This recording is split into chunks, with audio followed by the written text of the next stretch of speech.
Welcome aboard, ship spotters. Welcome to our newest ship feature video. In this video, we will reminisce the transformation of one of the luxurious and one of the most famous RORO passenger liners back in the day, the MV Sugbu of William Lines Incorporated. We will take a blast from the past with more information, all of its historical background, plus fun facts about this iconic ship. Stay tuned! If you're new to this channel, don't forget to hit the subscribe button and click on the notification bell to get the latest updates. Let's get started! MV Sugbu was one of the iconic RORO passenger ferry liners of William Lines Incorporated in the late 1980s until early 1990s. She was a former Akebono Maru of A-Line, a Japanese ferry company. She was built in 1977 by Usuki Takosho in its Saiki yard in Japan. She was originally designed as a RORO vessel. But wait, what is a RORO vessel? RORO means roll-on, lift-off, a hybrid type of vessel which has the characteristics of a conventional roll-on, roll-off vessel with two RORO ramps capable of accommodating rolling cargo combined with a cargo boom at the bow area for hoisting container vans and loose cargo, which was a prominent feature of cruiser-type ferries. The roll-on lift-off vessel was actually a prevailing design of A-Line ferries during that time and up until this day. As built, she had 137.5 meters in length overall and a breadth of 20.2 meters. Her hull was made of steel. She had two masts, a raked stem, and a transom stern with two passenger decks. She sailed from the city of Kagoshima, which is located on the southernmost tip of Kyushu, towards Naha, which was the capital city of Okinawa Island, via the Amami Islands and vice versa when she was still in Japan. MV Akebono Maru arrived in the Philippines in 1989 and was later renamed to MV Sugbu, becoming the newest flagship of William Lines. She replaced the former flagship, the well-loved and venerable Doña Virginia, due to her size and speed that made her the new flagship. In a locally done conversion, two passenger decks were added to her, with the tallest one being the bridge or navigation deck. This necessitated the extension of the funnels. The cargo boom at the bow was retained, and thus she remained a RORO ship. As flagship, she had a top speed of 19.5 knots and was fielded in the prime Manila-to-Cebu and vice versa route in the 1990s, where she rivaled the much bigger and faster flagship of Sulpicio Lines, the MV Filipina Princess, which was the biggest and the fastest ferry in the country during that time. In December of 1993, William Lines launched the Will Lines Mabuhay series to compete with the SuperFerry series of Aboitiz Shipping and the Grand Liners of Sulpicio Lines. The first of the Mabuhay series, which was a newly acquired MV Will Lines Mabuhay 1, replaced the MV Sugbu as flagship of the William Lines fleet. But William Lines never lost hope in the MV Sugbu. The company invested in an extensive renovation and major upgrade in the vessel. She was first sent to a shipyard in Singapore in 1994 for the vessel to be re-engined, and on a later date, she was sent back to lengthen and upgrade her facilities. She came back to the Philippines in 1995 as the new MV Will Lines Mabuhay 3.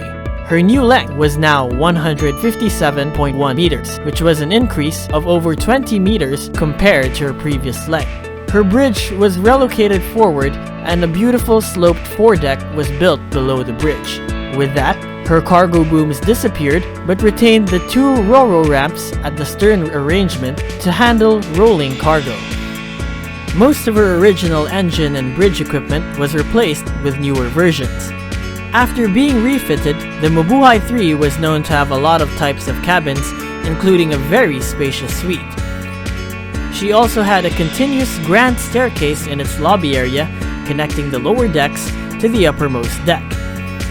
Coming back to William Lines, she was assigned to a newly launched route: Manila, Davao, Bajangas, Manila, Cagayan, Iloilo, and Manila.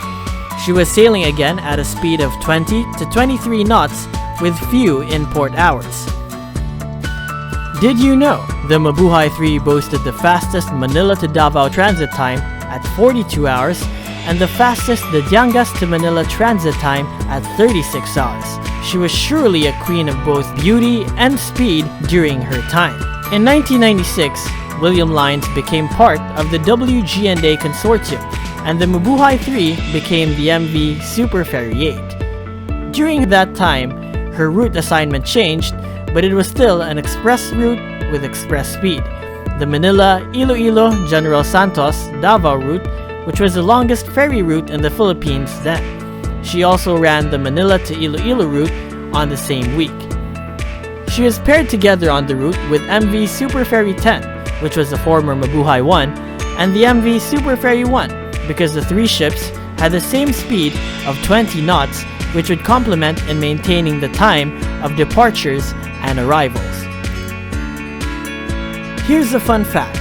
Did you know that some scenes in the movie Titanic of the comedy King Dolphy were shot on the MV SuperFerry 8?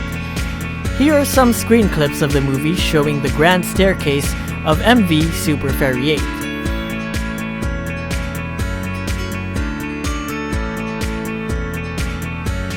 However, such express speed took a toll on the main engines of MV SuperFerry 8, which by that time already exceeded a quarter century.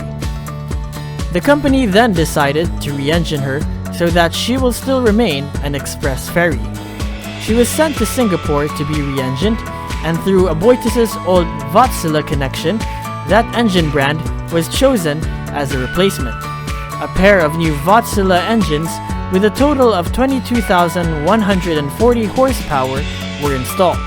She was again capable of achieving a cruising speed of 20 knots. With that engine change, the ship's name also changed to MV SuperFerry 19 in 2004. Did you know SuperFerry 19 went out of the country in 2006? She was chartered by Peninsula, a company based in Papua New Guinea, and renamed as the Milne Bay. Soon after she returned to the Philippines, she was reportedly in a worse condition compared to when she left. She was refurbished again and then sailed the Manila, Zamboanga, General Santos, Davao, and vice versa route. Here are some photos of her as the MV SuperFerry 19.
With the arrival of the upcoming MV SuperFerry 20 and 21 in 2010, MV SuperFerry 19 and MV SuperFerry 1 was put up for sale.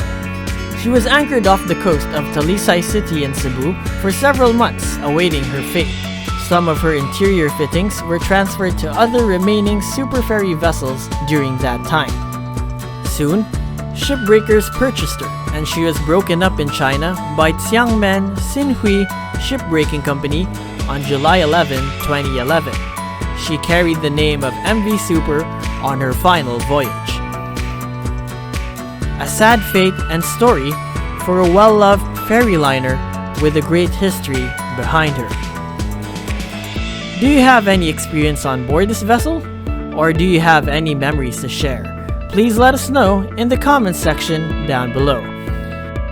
Thanks for watching, and see you in our next videos.